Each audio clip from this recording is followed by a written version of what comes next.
Yes, there is one major mistake that will cost you dearly as a leader. Would you like to know what that mistake is so that you don't make it? I'm going to talk about it on this video today, and I'm going to share with you what I have observed over the past 20 years as a C-suite executive, a director, and a manager, and an executive coach and public speaker, so that you cannot make this one mistake that will cost you as a leader. Now, a lot of times in the wonderful world of leadership, there's so many things that we deal with. And if you are new to my channel, I talk a lot about leadership here specifically. However, I heavily focus on advanced communication skills and strategies so that you are able to communicate more confidently and concisely when you are under pressure. If you happen to be in my direct target audience that I provide executive coaching and consultation services to, which are women in leadership, I am here to support you. Feel free to contact me on my website at exciteexcellence.org and sign up for a executive strategy session. It will change your life. It will change your life in terms of where you're going, and it will help you to not make the mistake I'm going to talk about in this video. If you happen to be outside of my target audience and you are a man in leadership, or you're someone that's thinking about leadership, but you're just not quite sure yet, I guarantee you're going to learn something from this channel that will help you be able to communicate at a higher level than your peers. So let me talk to you about this mistake that people make specifically in the world of leadership. And that mistake, and I don't want you to make this mistake. We're going to talk about situations where leaders have made this mistake. And I want you to let me know if you've ever experienced this before. But if you do not communicate with compassion as a leader, I will guarantee you it will cost you. It will not only cost you your reputation, it will cost you your career advancement, it will cost you your credibility, it will cost you your position, it'll cost you your business, it'll cost you your job. I could go on and on and on and on and on and on and on in terms of what this will cost you. So if you're not able to communicate with compassion as a leader, you probably want to think about maybe not going into leadership just yet. We're going to talk about this in a lot more detail today, but I want to make sure I say hello to everyone. Something came in the chat. Cat 23rd, hello Cat, good to see you again. Cat 23rd says, hey Doc, hello Cat, good to see you. Now, why is communicating with compassion why is this so incredibly important? Why will your ability to communicate with compassion will save you as a leader, and why your inability to communicate with compassion will cost you your leadership or your role or etc.? One of the things that I see that happen, and let me know in the comments below, and welcome to those of you who are joining today. If you would like to know the one mistake that leaders make that can cost you to be not seen as a leader, you want to watch this video because we're talking about how to communicate compassionately as a leader. Let me know where you're joining from in the big, beautiful world today, and let me know what questions you have about being able to communicate in a more compassionate way as a leader. As I was mentioning, a lot of times leaders themselves, if you are in a situation where you're talking to someone or having a conversation, especially as a leader, if you listen to them speak, there has to be some aspect of their conversation that they're having with you that makes you at least think or feel like this person actually cares about what they're saying, right? Let me know if you all have been in a situation where you've been in a conversation or you've heard a leader speak and you've said, oh, this person does not care. They do not care at all. Thank you for the heart emojis. Let me know in the comments below because I've seen situations like that as well. So before I go into this more, we have Adkesia Decalis. Decalis, hello. Good to see you again, friend. Ladies and gentlemen, the King of Greece has just entered the live. Well, welcome. Good to see you again, Adkesia. And we have CJ School 9 says, hello. How you doing today, CJ? Let me know what part of the beautiful world you all are joining from today. And if you've ever found yourself in a situation listening to a leader that did not sound compassionate, let's talk about it. Put it in the comments below. Let's talk. If you as a leader are not communicating in a way that is compassionate, people think you don't care.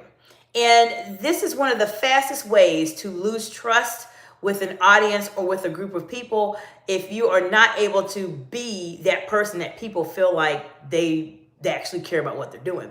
Now, many of you have probably seen the news that just was announced today that the Department of Homeland Security Secretary here, Kristi Noem, has been replaced with a senator from Oklahoma, Markwayne Mullins, I believe, or Mullins, I believe. And she's not in that role anymore. And so for those of you who are not based out of the United States, you may not know what I'm talking about specifically. But I want to share this with you because I believe this is a good example of just trending news that actually happened when someone is communicating in maybe a not compassionate way and how it can really impact you. But before I do that, let me go to the chat. All right, Cat 23rd says, be clear and direct. Absolutely. Cat 23rd says, be confident but not arrogant. Absolutely. And Akitias Decala says, good morning, everyone, and especially you, Miss. Well, thank you. I appreciate that. It is evening time here in the States right now, but good morning to you in Greece. And I'm sure Greece is beautiful. I want to travel there at some point in time. So Kat's right. Be clear and direct and be confident, not arrogant. These are critical strategies and insights that Kat brought up because this is important, especially when you're communicating with compassion. Now, I'll give you an example, and we'll talk about Kristi Noem in a minute. But I'll give you an example. If you are speaking to someone as a leader, if you have found yourself in a situation where you are rambling, you don't know what you're talking about, and people don't know what you're talking about, being clear and direct is really the best way to communicate. If you're rambling, no one wants to listen to you. It's the same as if you were in a college setting and you're listening to your professor speak and it's a topic that's the most boring topic ever, you're just going to sit there and tune out. And if you want to really do well as a leader, you do want to be clear and direct, just as Kat mentioned, because that's how people are able to understand quickly what you are trying to say. Now, if you're struggling with this and you happen to be a woman in leadership, contact me for an executive strategy session on my website. And let's talk about where you are and what challenges you're facing and how we can get you to where you feel a bit more clear and concise when you're communicating. But clear and conciseness is very important. Now, being confident and not arrogant, as Kat mentioned, is very important too. How many of you have ever had a conversation with someone and this person was ridiculously arrogant? Have you? I have. Let me know in the comments below if you ever felt that. There's a balance between confident and arrogant. What do you think? What do you think makes someone confident versus arrogant? Let's talk about it in the comments below. Let me know what you think about this. I'll give some insights that I've seen over the past 20 years. But as many of you know who are watching the live right now, the lives are watched by other people after the lives are finished recording. So let's help everybody else. Let's enlighten everybody else. Let us learn from each other. What do you think is the difference between confident and being arrogant as a leader, especially when you're communicating? Let's talk about it.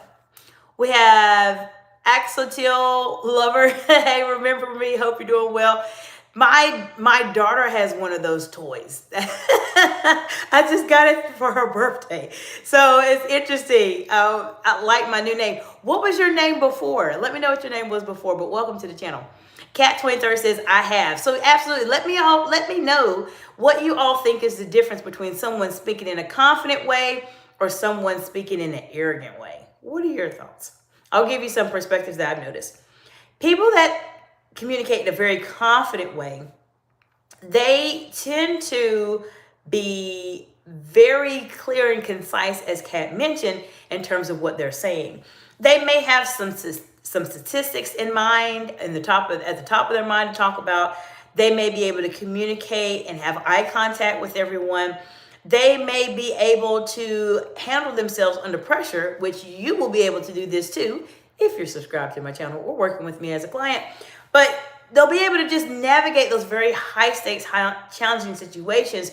But you see that they're confident.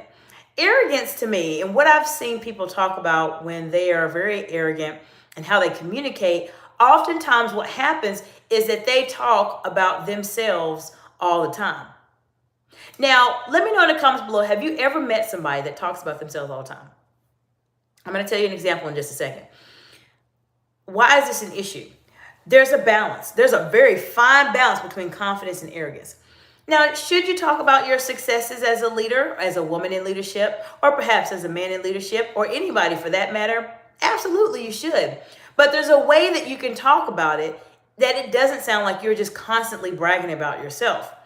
Now, I'll give you an example. I used to work with an individual, and this individual, oh my goodness, friends. This person, now this is, I have not met a lot of people like this, but this is the first person I've actually met in my life like this. This person would talk about themselves, what I mean, all the time. Yes, all the time. When we were in meetings, in board meetings, in group meetings, or senior leadership meetings, this person would just keep talking about themselves. I did this. I did that. I showed this. I changed that. I fixed this. I corrected that. I started this. I ended that. Literally, that is how the conversation went all of the time. That is somebody that's arrogant. Even though they didn't think they were being arrogant, they were trying to project themselves as being the person that was essentially the Wizard of Oz, that knew everything about everything as it relates to work, and they just knew it. Now, I will say this. The person I'm speaking about was highly, highly intelligent and highly talented in what they did. They were very passionate about it. But there was that balance between arrogance and confidence where they just went over to arrogance. Because people get tired of hearing that. We don't want to hear about, I did this, you did that, you did this, and you did that. Not all of the time. And that's what I've seen as being that balance between confidence and arrogance in terms of how people communicate. They tend to brag on themselves a little too much. And that's what makes their message come across as not authentic, and it completely causes people to just tune out. Let me look and see what's going on in the chat. So Kat says preparation and skill, confident. Yes, confidence is very important, especially when you are preparing yourself and developing your skills. So absolutely, I appreciate you mentioning that. And Kat also mentioned overpraise without humility is arrogance. Those are really great insights, Kat, and I appreciate you so much. I give you a high five for that, because that is some really great insights you mentioned. And just as Kat said, overpraise without humility is arrogance. And the example, the story I shared with you is a real story. I really literally met somebody that is what they did. And thank you for the heart emojis. They talked about themselves all of the time to where it was just excessive. And it got to the point where we just didn't care what this person had to do. It got to the point, I don't care how talented you are. I'm just tired of hearing you talk about yourself. There's always a balance. You still always need to advocate for yourself and promote yourself as a leader. But remember, humility is very important. We all don't know the answers to everything. And it's sometimes better, oftentimes better, for you just to listen quietly and see what else is going on without just talking about yourself. Ketia says, my biggest challenge since let's see, let me read what you're saying. So it looks like when you're standing up in presentations and a performance, the best strategy to be creative and ready for the unknown. Best way. Yes, you do have to be prepared, especially if you are doing sometimes certain presentations, as Ketia mentioned, in terms of standing up. I talk about this a lot on the channel, and I do a bit more work with this with my clients in a one-on-one type of setting, because speaking and communicating, especially when you're standing up in a public setting, is very, very different than just doing a presentation via Zoom. And you're right, you have to be prepared for you have to be ready for the unknown. And that's why I really focus on those very high stakes, high pressure situations that come up as leaders, especially when you're presenting Ketia, because you don't know what's going to happen.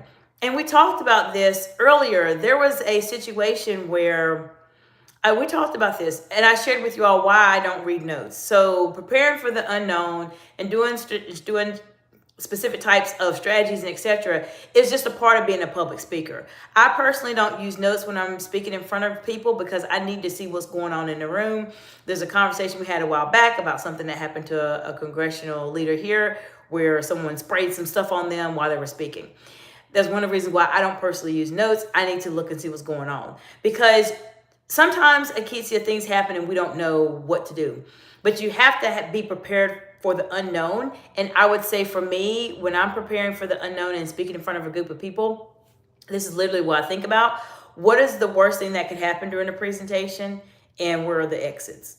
I hate to say that, but those are the type, I've been in situations where you just need to know this information, and you have to always be prepared for things that can happen. Sometimes you're going to be caught off guard, especially if it's a big event and something happened. But you always want to think ahead in advance and think about, well, what's the best thing that can happen in this event? What's the worst thing that can happen in this event? And what could happen that I'm not aware of? So this is something just to keep in mind. However, even if you are not sure of what to say and how to say it when those unknown situations happen, that's why you subscribe to the channel, to learn a bit more about how can you respond more confidently and concisely when you're in those very high stakes, high pressure situations. So Akesia says to build confidence, and Akesia says also on personal relationships, no performance at all, confidence to the sky. Yes, you have to be confident and show confidence, and people need to feel it. Kat also mentioned the person you were speaking about had need to feel superior. Yes, Kat, that's 100% correct, because this person needed to feel superior because they were in a room with people that were very accomplished, like myself. We all were very good in our specific disciplines in terms of what we do. And sometimes when people are in rooms like that, they feel a bit more insecure, and they feel like they have to basically inflate themselves or showcase themselves so much more because they don't feel like they really belong in the room. So Kat, that's a very good observation, and that's exactly what happened. We have Oxatil Lover says, my cousin got one for Christmas and she helps me with my channel. So that's why I have that name. Oh, name was Deborah Dickinson. Oh, okay. Hello, Deborah. Good to see you. And appreciate you sharing that. All right. Akesia says, I fight years now against performance. Okay. All right. Well, thank you for letting me know about that. And let's see, you called me Riker, then I said you could call me Gug, but to shorten my name, you can call me Axe. Okay. a lot of names there, friend. Kat says, question, May I ask? Kat, you can ask me anything, friend. Go ahead and ask your question. While Kat is asking a question, let me see what Akesia has to say.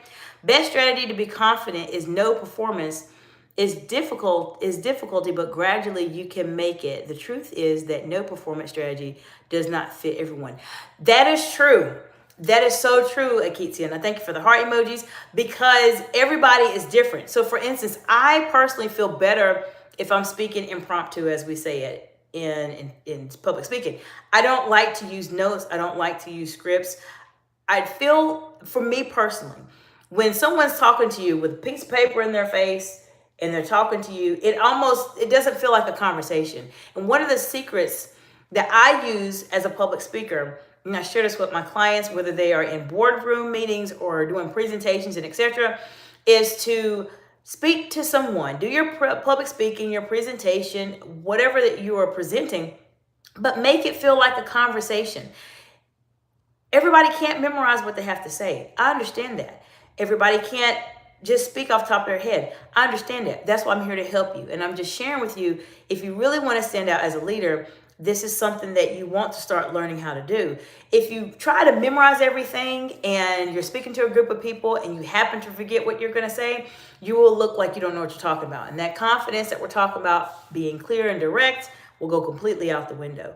But if you speak from your authentic self, memorize a couple of points that you think are important and just talk, but rehearse your talk. Now, don't just go just talking randomly. Unless you're a very, very accomplished speaker, then you can do that. But for the most part, have a couple of things you want to talk about and just talk about them. Be within the time frame that you need for whatever presentation you're doing, but make sure you're presenting your authentic self in these situations. Because I don't want you to make that mistake that leaders make, and if they don't communicate with compassion, where their audience thinks that they even care what they have to say, this is how you lose trust, and this is a critical, and I mean critical, mistake as a leader. Kat says, is arrogance usually linked to insecurity or narcissism? I believe that arrogance, I think there is a tie there. I will say that I'm not the expert on all things in terms of different types of things that people do specifically. But I would say in terms of how they communicate, I believe arrogance and insecurity, they're very, very tied very closely together. A lot of the people that I have seen that are very arrogant, there is some aspect of their life that they are truly, truly trying to overcompensate for in terms of how they are communicating. So, for example, the person I spoke about earlier that just continued to just talk about themselves all of the time, this person in particular was not entirely well versed on certain aspects of senior leadership, which is why they continue to just put themselves as if they knew everything. So the whole room would think they were super intelligent, but in actuality, everybody thought that this person is just really hard to listen to. And I do believe there is a link there, Kat. Absolutely. I do believe there is a link to arrogance and insecurity and narcissism. I've just seen it happen, not only in a workplace setting as a professional, I've seen it personally too with innovative individuals I've interacted with over the years. And there's a link there. What do you think, Kat? What do you think? All right. And Axe says, and they probably want to have attention. Yes, they do want to have attention. They want the spotlight to be on them. And one of the most humble things people can do as a leader is to be mindful that the spotlight doesn't have to be on you all the time. And I'll talk a little bit about that in just a second. Akesia says, performance kills creativity, but as already mentioned, and as you stated earlier, no performance strategy is not for everyone. Yes, that is true. Everybody has their own way of communicating, but there are certain aspects of communication that are universal. Being able to be confident, be clear, be very direct is universal. Being able to show compassion, especially if you're communicating with people, is universal. There are certain aspects that you will need to have if you're trying to be very, very exceptional in terms of how you're communicating as a leader. But there's other aspects of it that are really gifted to that person in terms of what they do. I'm here to share with you my gifts so that hopefully they will rub off on you. Thank you for the heart emojis. Akesia says, for example, if I face by an accident, face a top model, you are the type of guy based on the performance will fail. I believe I understand what you're saying. And yes, everybody has their own way of communicating. And that's something I talk with my clients about too, because there's a certain way you can communicate professionally. But then there's just that part about you that makes you, you. And that's something that you have to keep in mind, because I can share with you how to communicate in a professional way, but I want you to still be yourself, still be your authentic self. Just maybe your authentic self is your very best version of yourself that's very polished in terms of how you communicate. That's what I'm here to support you with. But there always has to be something about you that is special, that makes you stand out. That's how people will remember you. Kat says, I asked because my class lecturer, I'm in college, by the way. Oh, congratulations, Kat. Let me know what you're studying. Okay, so let's go back. I asked this question because my lecturer, I'm in college, has arrogant characteristics. So I'm hoping today I might get answers to how I can deal with it in case we have an interaction later on. Okay, so this is your teacher. I have had situations with teachers too in the past.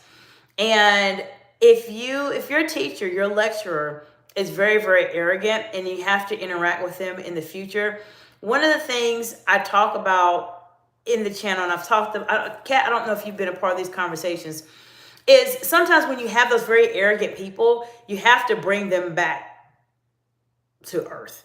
A lot of times when someone's very, very arrogant about themselves, you can either do one or two things with that information.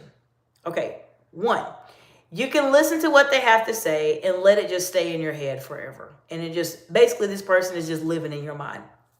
That can happen, especially if it's a lecturer, you're trying to listen, but they're just so arrogant, it just frustrates you. Or you can let it go in one ear and out the other. And I choose that because sometimes people will say things that are just simply not worth your time, Kat. And even though this particular situation, this is a lecturer, so you're going to have to listen to them, you're going to have to understand what they're saying. You almost have to decipher what they're saying. So if they're saying something and thank you for the heart emojis, if they're saying something, Kat, that's very, very, very, very important, and you know, this sounds like something I might want to know, then maybe take a mental note, maybe write it down. But if you start hearing them talk about, oh, I did this and I did that, that kind of stuff is, what else do I need to look at? Do I need to look at my watch?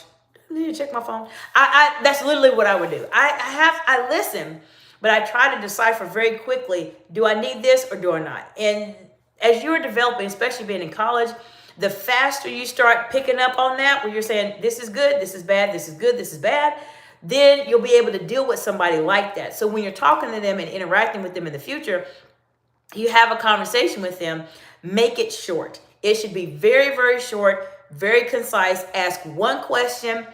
If you have a follow-up question, fine. But just remember, if you have somebody that's very arrogant like that, they're going to want to talk about themselves a lot. So limit your time as much as you can. You may preface the conversation by, lecturer, I hope you're doing well today. I have about 10 minutes before my next class. Can I ask you one question? What did I do? I said hello to the person, let them know that I have a time limit. Okay, the clock is ticking. I have one question. Can you answer it for me? Let them answer the question. And if Kat, you see this person just keep going, okay, Kat, they keep talking about themselves and they're really arrogant, then you'll say, this has been such a great discussion. Thank you for answering my question. I do have my class to go with, but I hope you have a good day. Pack your book bag, get your laptop, and leave. So that is something that I personally have done when I deal with arrogant people, because sometimes you still have to interact with them, unfortunately. But make your conversation short, because arrogant people like to talk about themselves quite a bit. And when you start hearing it, Kat, and you say, okay, oh, here we go. This person is about to just start talking about themselves. That's your cue to find something else. Oh, I have a meeting I have to go to. Look at your watch. Oh my goodness, I have somewhere I have to go. I have something to do, and be on your way. But just limit your interactions with that person, because you just don't want that arrogance energy and just all of the things that come with somebody being very arrogant to just be in your circle. The fact that you're here, you're a very positive person. And I know you want to stay that way. And sometimes when you deal with very arrogant people, they can kind of bring your energy down a little bit. Ketia says, exactly, authenticity matters great. Yes, authenticity is very important. You have to have that. Ketia says, no, performance also leads to authenticity. Okay, alrighty. And no, performance fighters unite. Okay, all right. Well, thank you for letting me know that. But I appreciate you, Kesia. Kat says, dismissing student questions. I suffered that one on the previous lesson. Oh, no, Kat, I'm sorry to hear that. Well, if someone's dismissing your questions, okay, this is a bit off topic, Kat, but I've been there and I've actually had a situation like this. So Kat, let me tell you what happened to me personally. And this is a personal story. I've not actually shared this with anybody. When I was an undergraduate, many years ago, I was getting my bachelor's in biology, and my whole career story is something I can talk about another time. But specifically what I want to share with you, because you had this situation, you have someone dismissing student questions and things like that. I know when you are in the academic setting, you feel like the teacher is the boss, right? The teacher is the boss. The teacher is the one you talk to. But let me tell you what happened. We had a teacher that was my teacher in my specific department, my specific discipline. And this teacher, I don't know, I think in retrospect, I believe that he was going through some personal stuff. I think he was going through some personal things, maybe with his wife or something, but he just kind of changed. He used to be very, very nice, very kind, really easy to talk with, and then he just suddenly turned just very, very aggressive, very mean, dismissing questions, Kat, and things like that. So it just got to the point where me and a couple of my classmates were really frustrated. We were really, really frustrated. And we liked the old professor, but the way he was communicating with us, being very dismissive, very frustrating, was really starting to wear on us. And we just didn't like it. Like, it got to the point where it was getting out of control. It was making the learning environment very stressful. And for any of you that have been to college, guess what? you're paying to go to college, right? You're paying for it. Either your parents are paying for it, somebody's paying for it. And we just decided, it was just a very small group of us that said, you know what, we're paying money to be here, and we don't want to be treated like we don't matter, and that our questions don't matter, and that none of this, like, we don't matter. So what did we do, Kat, me and my friends at that time, we decided to have a conversation, and we had conversations with teachers specifically. There were a couple teachers in our department that I had worked with personally. I communicated with them, but I didn't talk to them all the time because I spent most of my time with this particular professor that just was being just very just aggressive and very dismissive to us. I had conversations with one of my professors and another one later. And we all kind of talked together as a group and said, it was just three of us, including myself. And I said, I'm going to talk to Dr. Dr. A, and I'm going to talk to Dr. B, because I like both of them. They're pretty good doctors, pretty good professors. And I just feel like I need to talk to somebody. So I talked to the two people I talked to. When I had that conversation with those professors, whatever happened, Kat, I don't know what happened. There was a conversation that happened, and they basically got that lecturer and had a discussion with him and made him talk to the class as a whole, because it wasn't just me and my friends. Our class was concerned about it too. But ultimately, people just didn't speak up because they all felt like, oh, it's a teacher. Like, what am I going to do? And our teacher at that time, that professor, the one that was being very dismissive and aggressive, had a meeting with the class and said that he was sorry. He said he was sorry, and he didn't understand. He didn't understand what he did, but he was really sorry for the way that maybe he made some of us feel. And so we went back and forth and asked questions about things specifically that we felt like we hadn't been able to ask. Kat, why do I mention that? I want you to know that even though you're in college and you're a student, that doesn't mean that you deserve to be treated like someone that doesn't matter. And it doesn't mean that you need to be treated as someone who is being dismissed because they don't want to answer your questions. I say this because there's other people that you can communicate with if you feel comfortable having a conversation with, or at some form of anonymity, depending on your situation, because sometimes they say teachers don't retaliate. They do. I'm just being honest with you. But you may, if you feel like this is a big issue, like this is something that you definitely need to have a conversation with someone about, then you may want to look and see who is the dean of your department. Who are they? Can you schedule time to have a conversation about this? Because I will tell you, professors dismissing questions is something that I don't like. I've dealt with that. And ultimately, you being there is actually helping you to learn, and you ultimately are paying for their salary.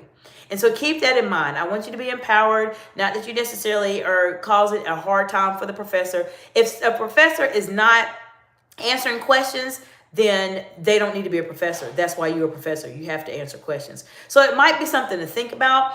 If Kat, you feel like it's at that point where it's not just you, it's just a lot of students are noticing this one professor is just really being dismissive and being very arrogant. So let me know what else you're thinking about as it relates to that. But that's something personally that actually happened to me when I was an undergraduate. And it worked out fine. The person started to behave. And I don't know how long they stayed at the school after that, but they did change their tone and they did get themselves together. But I do think they had something personal going on. At Keetsia says, if you want to see who is arrogant, one tactic is to also give them power. At Keetsia, that is such a great insight that you mentioned, because that is true. I've seen people that have been given a lot in terms of power. Thank you for the heart emojis and the smiley faces. And I have seen how they have just completely just went off the deep end and done things that they probably would not have done because they just were not ready to be able to have the leadership, the power, whatever it is. They just could not handle themselves. And some people, leaders do this every single time, not every single time, very often at Keetsia. They'll be placed in leadership roles, very high level leadership roles, and they just completely just lose it. They just completely lose who they are, what they're going to, how they responded before. And it makes what I talked about at the beginning of this live, if you are not able to communicate in a compassionate way, it makes you come across as very arrogant, very disingenuous, and no one wants to listen to you. And that's something that happens very, very often. At Keetsia says, guys, stand up from your chairs and sofas. I know you're talking about that. So let's see. You're talking about human dynamic. The king of Greece is speaking. All right. Well, I appreciate you being here, friend. Keetsia says, I met lots of professors globally, and honestly, the top founded in Greece and USA also. Well, good. Well, that's good to know. Thank you, Keetsia. I appreciate that. And Kat says, appreciate it. Yes, absolutely, Kat. You're here to ask me any questions you can. And if you find anything in any of the videos that sparks your interest, just leave me a message there and I'll talk to you about it. Now, compassion is important. So for instance, in Kat's situation, the teacher dismissing the students, that's not communicating with compassion. And now we see why this is somebody that Kat probably doesn't want to really interact with that much, because this person is just dismissive. They don't speak with compassion, and it almost comes across as they don't care. Probably, Kat, more than likely, it comes across as they don't care. Now, one of the things I mentioned to you earlier is why speaking with compassion really does matter. I was telling you earlier that there was some news that came out here in the States in terms of some changes in terms of the Department of Homeland Security Secretary. One of the things that I thought about when I read that today, and when I thought about this live title in terms of this mistake will cost you if you are not able to communicate with compassion as a leader, some of the things that happened when there was the shootings that happened in Minneapolis and a lot of things going on with ICE and all this stuff. One of the things I remembered watching from Kristi Noem at that time was that there was just a certain amount of incompassion that she showed when she was speaking. Now, is she like that all the time? I'm sure probably not. But when it came to those specific situations happening, when people are dying and people are being placed in not the ideal situations, you have to have some form of compassion there. Whether you agree with it or not, people have to think that you care about people in general, especially when you're in those very high-level leadership type of roles. If you communicate in a way where you're not compassionate, you're dismissive, as Kat was talking about with her lecturer earlier, or you just simply don't care, people think what you're saying is not true and they completely lose trust in you. This is the reason why it is so incredibly important to communicate with compassion. This, by far, what I'm sharing with you is one of the biggest reasons that leaders lose their credibility and their trust with their teams, is because their teams don't, or their teams or constituents or their individuals they work with, they do not think that this person cares about them whatsoever. You have to care. And as I mentioned at the beginning, if you're that kind of person, like Keetsia mentioned, that when you give them some form of power or some form of very high level of leadership, they just completely just lose it and they act in a very just mean and arrogant way. It makes it very, very difficult to follow people like that. And typically they end up being replaced. They end up losing their jobs. They lose their businesses and etc. So what I'm sharing with you is what I've seen over the past 20 years as being one of the major reasons why leaders fail, is because they do not know how to communicate with compassion. If you are a leader and you've ever struggled with that, and maybe you're just dealing with a lot right now and you're just thinking there's just too many fires I have to put out, it's too much, take a moment and think about, if I was in this situation, whatever it is, how would I want someone to communicate with me? That's very important. Many times as leaders, we're just so busy, we don't know what to do. It's just so frustrating. So keep in mind, think about what other people are going through, what they may be experiencing. And hopefully that brings you back to center, where when you have those conversations with people, you're able to communicate with compassion. I understand how you may be feeling. I have seen this. I know this can be stressful. I know this can be frustrating. Just acknowledge where people are. That makes your message so much more resonant with people, and they want to listen to you. Even if they don't agree with you, they will listen to you because they feel like at least you care a little bit. Now, there's a lot more things you can do to make people notice that you care a lot, but that's something I work with my clients on in a one-on-one setting. And Keetsia says, I prepare coffee Hope your interesting live lasts for a few hours. I'm actually about to wrap up here, Akesia, but I appreciate you. So Akesia says compassion credits. Yes, compassion will, believe it or not, it's something that actually helps to build up your credibility. And it is a key factor in executive presence. I know we talk about that on the channel quite a bit. And for those of you who are new or have not seen my videos on executive presence, it's something I talk about also. But there's so many things that build into it. And being a compassionate leader and being able to communicate in a compassionate way is really important. You may be compassionate, but if you can't communicate that compassion, it will make it very difficult for people to trust you and believe what you have to say. That's why if you're a woman in leadership and you're struggling with this, you're losing influence in your roles, your positions, and your businesses, and etc., and you need to gain that presence back, then contact me for an executive strategy session, and I will help you be able to do that. I appreciate you so much, and let me see what Akesia is saying. If you don't show compassion in case of fail, people will not show compassion to you. Akesia, high five, friend. You absolutely got that right, because people tend to forget, especially sometimes as leaders and just as people in general. If you don't show compassion, people will not show compassion to you. They will not. And sometimes people forget when they're in the middle of it, Akesia, and they've got whatever position they're in, whatever power they're trying to hold, and they have completely forgotten about who they were before and where they came from. When that time comes and when people are very frustrated and very, very much annoyed, or they don't want you to be their leader anymore, or they don't want you to be in this role, etc., that same compassion that you gave to them is exactly what you will get back, and it will not be nice. So it's something definitely to keep in mind. And I appreciate the heart emojis. I appreciate you all so much. Let me know specifically what questions you have as it relates to communication, leadership. As I mentioned many times on my live, please come to me with the hard things, the hard questions, the hard situations you're dealing with. I know how hard it is, especially when you are developing in your careers, whether you're a woman in leadership or a man in leadership, or you're just thinking about the journey. Let me know, what are you struggling with right now? I'll be able to give you some insight. And if it's something I feel like I need to go into a bit more depth in and do a video for you, I will absolutely do that.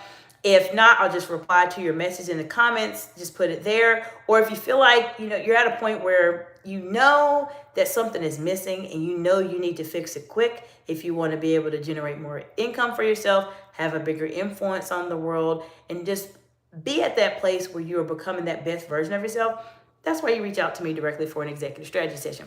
Okay, let me see what's in the chat. Kat says, what are healthy boundaries when practicing compassion? Okay, so Kat, that's a really, really great question. What are some healthy boundaries that you have when you're practicing compassion? Some of the healthy boundaries really starts with your triggers. And I talk about this a lot, but there are certain topics, there's certain situations that come up when you're trying to show compassion that may trigger you. It could be, I don't want to necessarily say something specifically, but just, you have to know your triggers. That is the first thing I tell people when it comes to setting boundaries with anything, Kat, whether it's with your job, whether it's with your school, whether it's with your teachers, whether it's with your loved ones or other people. You have to know what is going to trigger Kat. What is going to cause Kat just to completely lose it? Why? Because we need to develop responses for that. So for instance, if you're trying to be more compassionate, or be compassionate like the way that I would recommend for you to be when you're communicating, I know that there's certain topics that I'm very, very, very passionate about and want to show compassion about, but it may not be appropriate for me to talk about it right now. It may not be appropriate for me to talk about it in a public setting, especially if it's related to different topics, things that are going on in the world today, and etc. I have my own boundaries. I have compassion for what's going on in the world right now, and I have my own views about it. But if I know I could talk about it all day, that might be a trigger for me. And so if I'm in a very, very much of a constrained time period and I don't have a lot of time to go into it, I know in my mind that's a trigger for me. So if I want to address it, I can, but I have to have a standard way for me to respond to it. I hope that makes sense. Know your triggers first, because if you're talking about something and you feel very, very, very compassionate about it, You have to balance. So for example, I'll give you an example for me personally. I have a problem. I have a really, really, really big problem, and I show compassion about this. I have a problem for people not being paid what they deserve to be paid. It is something that bothers me. It really does bother me big time. Only because I have been in situations as a senior leader and just as a director and etc. I have been in situations where I've seen the back end and I've seen how companies, businesses, and etc. Not all, okay, so not all, but some of your larger companies will try to not pay people what they are worth. And it is something, it bothers me because I have been in situations like that. I have videos on my channel where I've talked about salary negotiations. I don't know the topic of the video specifically because I've done over 960 videos on this channel, but there's a video that I talk about why I'm so incredibly passionate about salary negotiations, especially as a woman in leadership, in terms of what happened to me when I first started my career out of undergrad. I don't know the topic, but if I find it, I'll post about it. But anyways, for me, it bothers me when someone's not getting paid or when they're not negotiating their salary. I've been in those shoes. I know what it's like, and I don't like it. Now, how do I set a boundary when I'm talking to people about what I feel very, very compassionate before? People have bills. People may be living paycheck to paycheck. They may be taking care of a loved one. They just may be struggling. So how do I set my boundaries there? I have my own personal views about salaries and negotiations and stuff like that. When I'm talking to people, especially in, let's say, a public setting, and this question of salary comes up, and someone asks me a question about salary negotiation, I'll talk to them about it. But I may not go into a ton of detail about personally as to why salary negotiation is so incredibly important to me and how it bothers me and how I have so much compassion for people that are struggling and they're trying to earn additional income, but maybe they're being overlooked or people are dismissing them, Kat, or something along those lines. I may not go into that full detail about it because that's my boundary. Okay, I may know for myself, I don't have an hour to talk to them about it. I don't have an hour. I could talk about that for an hour, but I have a little bit of time. So I'll give them some insights, talk about why salary negotiation is really important, how I see a lot of people struggle with it. Women sometimes struggle with salary negotiations too. Men do too in different types of roles, but that's what I do. That's how I set my boundaries. If I know it's a topic that will trigger me and I know, like, I have an emotional tie to that because I've been through those situations where I was not being paid like I thought I should be paid, etc., then I fine tune my boundary and I know this is what I'm going to say. This is what I feel comfortable saying. And this is what will allow me to at least address it, but not necessarily go inside of my boundary in terms of why specifically it happened to me. If that hopefully gives you some insight to think about it. It's just you have to know your triggers. I know my triggers. I know my triggers very well. So if I know it's a trigger of mine and it's going to make me have that emotional reaction and I'm going to get upset, I'm going to get really, really excited, or I'm going to talk about it a lot, then that's it. So many of you know I like cars. I like cars a lot. I could literally talk about cars probably for at least a good hour or two. But I know on my lives, I try to structure those conversations. And you see me, some of you may have not seen me, but there's times when we talk about cars and I have to let you all know I have a boundary when it talks about cars because I know I'm passionate about cars, certain cars specifically. I will talk about those cars all day. I literally will. And I have to set boundaries because you all don't want to hear me talk about cars all day, right? Unless there's some of you that do. But that's my boundary. So when I show compassion, specifically as it relates to salary negotiation, and cars is not compassion specifically, but I say this because you just have to know your triggers, Kat. You have to know what are those topics that will cause you to have an emotional reaction. What are those topics that will make you react in a way, whether it's good or maybe more emotional. You just have to know what they are and then determine what specifically is important for me to say to a group of people about this. What do I need to say to someone privately? So there's just different conversations that we have. I hope that gives you some insight. Okay, so let's see. Aketia says credits and question, why are you so smart and beautiful? Oh, well, thank you, Aketia. I appreciate that. That is a nice question. Kat says, fairness and equality is one of the topics I'd like to work on in the future live session. Okay, so what I'm going to do, Kat, is let me take a screenshot of what you said, and we can definitely dive into that on one of the live sessions. Fairness and equality is something that is very, very, very important to discuss, because it's a topic that we definitely need to have a conversation about, and I'd be happy to talk to you about it. What I'll do whenever I do that topic specifically, it might be something I do. I have to figure out when, because I know that's a longer topic. It'll probably be on a Friday night. It may not be this Friday night, maybe the following one, but I'll let you know. I'll give you a heads up in the communities tab, and I'll put fairness and equality, and we can talk about it on live. It's one of those topics where I don't want to be at a place where I'm interrupted, where I have to get off of the live quickly to take care of my kids and etc. I do want to devote time to that, and typically my time when I have a little bit more time is on Friday evenings. Okay, so Akesia says, we show compassion at early stage to be accepted also, but if people try to take advantage of your compassion, then you change. Yes, and so there's always a balance of when you are trying to, you have to have discernment. I talk to my daughter about this all the time.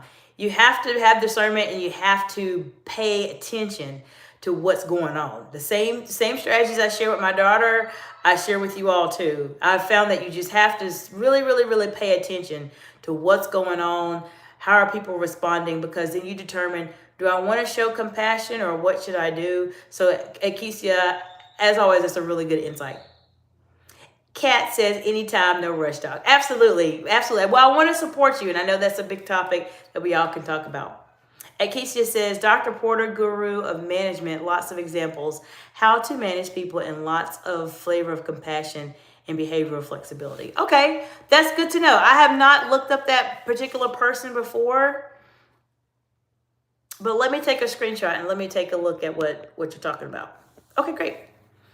Millie Arans. Hey, Millie. Good. Hello. How you doing today? Good to see you, Millie. Millie says, hey, I'm back. Welcome back, Millie. We're just about to wrap up here and finish up, but good to see you, Millie. Welcome back, friend, and thank you for the heart emojis.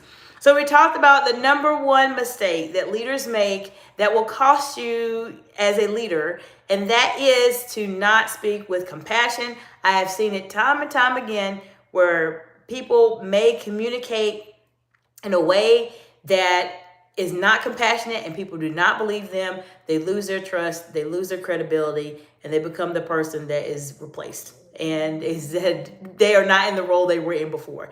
I really appreciate you all, Akesia and also Kat, for your very, very wonderful insights that you've shared today. A lot of people watching the live will watch this and have some time to think about being clear, being direct, how to really show authenticity, and being able to navigate those very hard situations. So let me know how things work out for you all.